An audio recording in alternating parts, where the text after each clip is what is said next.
Happy Ahsoka August, everybody. We're nearly 2 weeks away from peak Star Wars, and Ahsoka videos are going to continue to roll out. Today, I want to bring you a super interesting part of the Ahsoka novel, where she actually admits to Bail Organa that she thinks Barriss was right in her thinking. As a reminder, Barriss Offee, Padawan of Luminara Unduli, betrayed the Jedi Order and actually framed Ahsoka for the temple bombing. It's really interesting, and now Ahsoka looking back at it, as she uses this thinking to officially join Bail in the rebellion. It's super cool to see her look back on this betrayal of her friend, and just see it from a new point of view. So, I hope you enjoyed the video. Let's get into it right now, with Ahsoka and Bail discussing the rebellion, and discussing Ahsoka's new lightsabers. Ahsoka ignited her white sabers and said, "They feel familiar. If I had to guess, I would say they were looted from the Jedi Temple itself." "That raises some very uncomfortable possibilities," Bail said, "not to mention a host of potential dangers for a Jedi Padawan."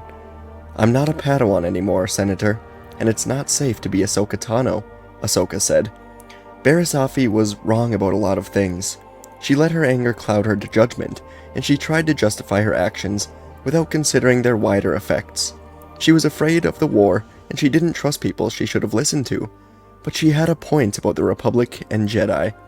There was something wrong with them, and we were too locked in our traditions to see what it was.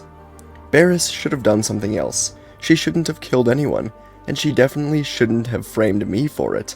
But if we'd listened to her, really listened, we might have been able to stop Palpatine before he took power. "The Chancellor played his hand very well," Bail said. He spoke the word Chancellor with some venom, and Ahsoka knew it gave him great satisfaction not to say Emperor when they were in private. "He kept us busy jumping at shadows that we didn't notice which of the shadows were real," Bail said. "I thought I was done with the war, but maybe I don't know how to do anything else," Ahsoka said. "I tried to cut myself off, but I keep getting drawn back in." Bail thought of Obi-Wan, sitting by himself on some outer rim world. His sacrifice was to take himself out of the way, to focus only on the future, and not give any thought to the present. It would be a lonely way to live, even if it was peaceful, and Bail did not envy him at all. "I think," he said carefully, "that you and I are meant to focus on the present." "What do you mean?" Ahsoka asked. "In this fight, there will be people like Barriss who are focused on the past," Bail said, "and there will be other people who focus strongly on the future. Neither of them is wrong, exactly, but even if we don't always walk the same path as one another, ours must be the middle road." Ahsoka smiled. "That's what I thought when I was trying to find the crystals that power my lightsabers," she told him. "I didn't want to be alone. But I didn't want to be a general or even a Padawan anymore. I want something in the middle of that. Still useful, but different than before." The ship dropped out of hyperspace. They were still some distance from the planet, but Bail liked to look out at a system when he was returning home. "I was thinking about what I did on Rada," Ahsoka said. "At first it was hard, because no one would listen to me.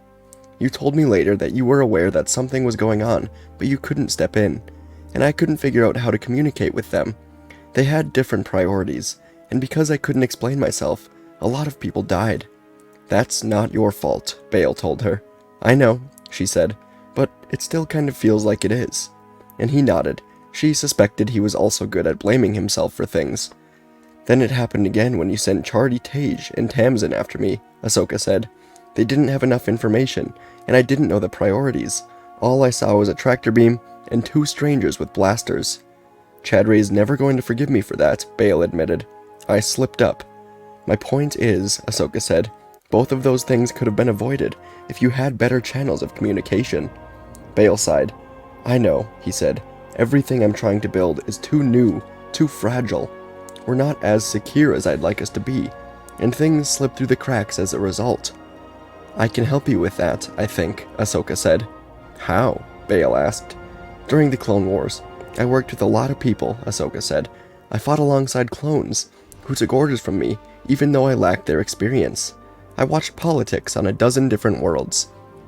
I helped train people who'd never held a blaster in their lives. When I did all that, I had the Jedi to back me up, but I think I could do almost as good a job with you." "You want to recruit people?" Bail asked. "Not exactly," she said, "though if I found good people, I would certainly try to bring them in.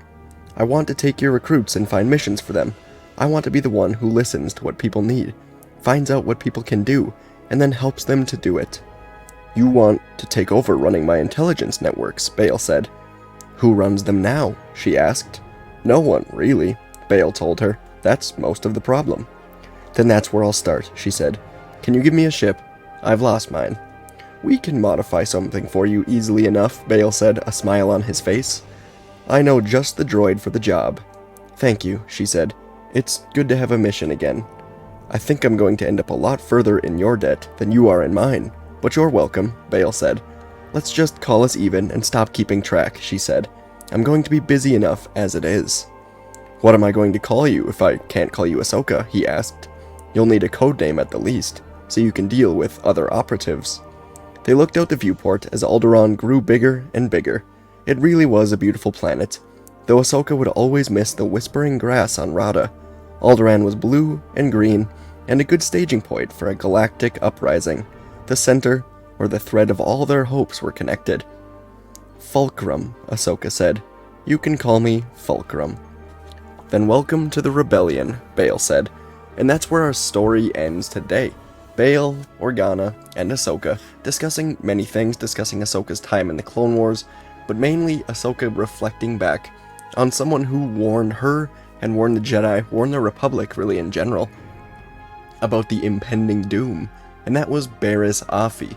Of course, just to go over it again, Barriss was the one that did the temple bombing, or at least oversaw the temple bombing, and then framed Ahsoka for it, which ended up resulting in Ahsoka getting expelled from the Order, and playing a good role in Anakin's fall to the dark side, or just Anakin's distrust in general. So yeah, Barriss was very in the wrong, murdered a great deal of people with the bombing, but her thinking was not completely flawed.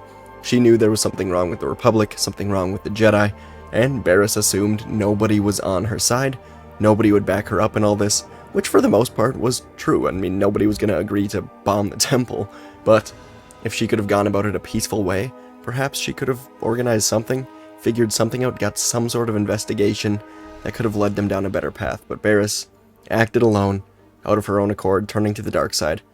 Yeah, it was an interesting, very interesting part of that book.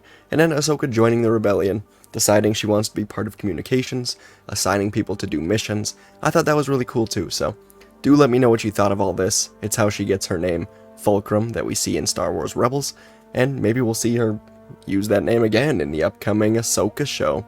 I'm excited for it. Something I would like to see maybe discussed further in Star Wars is the death of Bail Organa. He plays a huge role in Obi-Wan's life, Ahsoka's life, the Rebellion's life, and once Alderaan's exploded, we don't really hear about it again, so I don't know. Maybe a mention of him, as he just has become a vital character in these character stories. So anyways, let me know what you thought. Thank you for watching, and yeah, fanfiction tomorrow. I'll see you in the next video.